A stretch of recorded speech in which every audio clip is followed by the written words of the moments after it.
টেনে টেনে, ও তো ঘুমের পরে ওর চেহারা এরকম হয়, আমি তো জানি।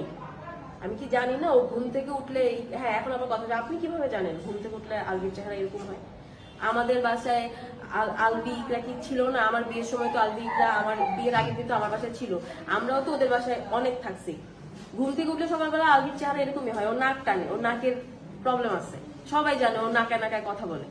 তো আলবি যে কষ্টের কথাও বলতেছে, ওর যদি এই পরিমাণ বউয়ের প্রতি ভালোবাসা থাকতো, ভাই আমার জামাই আল্লাহ না করুক আমার কিছু হইলে, আমার জামাই কিছু হইলে যদি আমি ভালোবাসি, আমি তো বলবো যে হোয়াট এভার, আমাকে দরকার হলে তোমরা, আমি এয়ারপোর্টে নামলে আমাকে পুলিশ দরকারে অ্যারেস্ট করুক, মব ক্রিয়েট করবে বললো না, আমাকে মানুষ টেনে ছিঁড়ে ফেলবে, মেরে ফেলবে, এতই যখন ভয়, তুই বলতি যে পুলিশ আসুক আমাকে অ্যারেস্ট করে নিয়ে যাবো না, বললো যে পুলিশের সাথে আমি দরকার হলে অ্যারেস্ট হবো, আত্মসমর্পণ করবো, এই করবো সে করবো, কর তুই করতি যে আমাকে নিয়ে যান, আমি জাস্ট আমার বউয়ের কবরটাতে আমি ওকে মাটি দিব, আমি শেষ হচ্ছে হাঁটে দেবো, সেটা বলতো। কই, ও কি বলছে?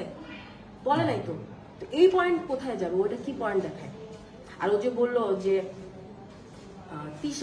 তিথির বিষয়টা, তুই যখন জানোস যে ইকরা সন্দেহ প্রবণ, ইকরা নাকি সন্দেহ করে, তুই যে আগেও বৃষ্টিকে নিয়ে ধরা খেয়েছিলি, সরি আমি তুই তুকারি করতেছি, সরি, তুমি যে আগেও বৃষ্টিকে নিয়ে ধরা খাইছো, আরো কতজনকে নিয়ে তুমি ধরা খাইছো, ইকরাকে এমনি এমনি সন্দেহ করছে? ইকরার কাছে কি কোনো কিছু প্রমাণ ছিল না তিথিকে নিয়ে? আর তুমি যদি এতই তোমার নাকি তিথি ভরসার জায়গা, ও তো এটাও বলছে তিথি নাকি ভরসার জায়গা, তো তুমি তোমার বউকে কেমন ভালোবাসো? যেই মেয়ের কারণে তোমার বউ ট্রমা খাচ্ছে সে তোমার ভরসার জায়গা? ব্যাপারটা আপনাদের কাছে হাস্যকর লাগতেছে না?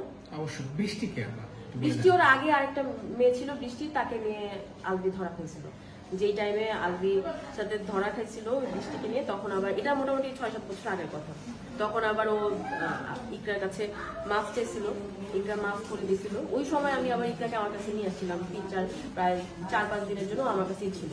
তখন একবার এরকম ছিল যে অনেকে বলে না যে আপনারা বান্ধবীরা কেন ইকরাকে বুঝাইলেন না, ছেড়ে দেওয়ার কথা, আমরা ভাই কম বুঝাই নাই, আমরা মোটামুটি আজকে 10-12 বছরে এগুলো কম হয় নাই, আমরা অনেক বুঝছি। আমার বাসায় বৃষ্টির ইনসিডেন্টের সময় আমার কাছে নিয়ে আসছিলাম, বুঝাইছিলাম, বাট পরবর্তীতে যখন ও বাসায় গেছে মাইন্ড সেট করে যে না একটা বিহিত করব, পরে আবার আলবি মাফ টাফ চাইছে, দুই ফ্যামিলি বসছে, পরে আবার ওরা সমাধান করছে, ঠিক হয়েছে। কি ধরছিলেন, কি ধরা পড়ছে? ইকরা ধরা পড়ছিল আলবির ওই বৃষ্টির সাথে কাহিনী ছিল, বৃষ্টির সাথে ওর রিলেশন ছিল, যা ও করে আর কি, এরকম আলবির অনেক কিছুই ধরা পড়ছিল ইকরার কাছে।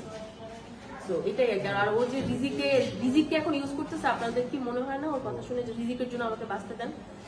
রিজিককে যদি এতই ভালোবাসে, আমার বাচ্চাকে আমি ভালোবাসি, আমি আমার বাচ্চার মাকে ভালোবাসবো না? বাচ্চার মাকে ভালো না বেশি কি বাচ্চাকে ভালোবাসা যায়?